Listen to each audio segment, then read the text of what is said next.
പിന്നെ വി.ഡി. സതീശൻ സർക്കാർ വൻ തോൽവിയാണ്. തോൽവി എന്ന് പറയാൻ ഇപ്പൊ മനുഷ്യർ ജോലിയില്ല, പണിയില്ല, ഓട്ടോയില്ല, കടകളിൽ കച്ചവടമല്ല, മൊത്തത്തിൽ എല്ലാത്തിലും പ്രതിസന്ധി തന്നെയാണ്. ബുദ്ധിമുട്ട് തന്നെയാണ്. ഉള്ള കാര്യം പറഞ്ഞ കുഴപ്പമല്ലോ. എനിക്ക് അദ്ദേഹത്തോട് യാതൊരു വെറുപ്പോ ദേഷ്യമോ ഒന്നുമില്ല. അയാൾ എനിക്ക് ഒരു ദ്രോഹവും ചെയ്തിട്ടില്ല. എന്നാലും ഞാൻ കഷ്ടമാണ്. കഷ്ടം എന്ന് പറഞ്ഞാൽ മഹാ കഷ്ടം. ഇത് പറയാണ്ട് നിവൃത്തിയില്ല. അതാണ് 15 രൂപ. ചില ചായക്ക് 12 രൂപ.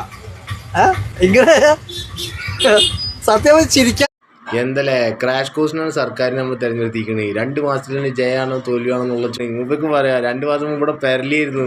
ജനങ്ങൾ മൊത്തം പൈസ എവിടെയാണ് കൂട്ടി വെക്കേണ്ടതെന്ന് ആലോചിക്കാണ്ട് എല്ലാ കച്ചവടക്കാരും കൂടി തലയിൽ കൊണ്ടുപോയിട്ടാണ് പൈസ കൊണ്ട് അടച്ചിട്ടുണ്ടായിരുന്നത്. പിന്നെ കുറച്ച് വീട്ടിൻ്റെ ഉള്ളിലും ഇടയ്ക്കിടയ്ക്ക് നമ്മൾ ഫോറിൻ ട്രിപ്പും കാര്യങ്ങളായിട്ട് എന്തായിരുന്നു അന്താരാഷ്ട്ര നിലവാരത്തിലായിരുന്നു. പെട്ടെന്ന് ആ നിലവാരം മാറിയതിൻ്റെ ഷോക്കായിരിക്കും.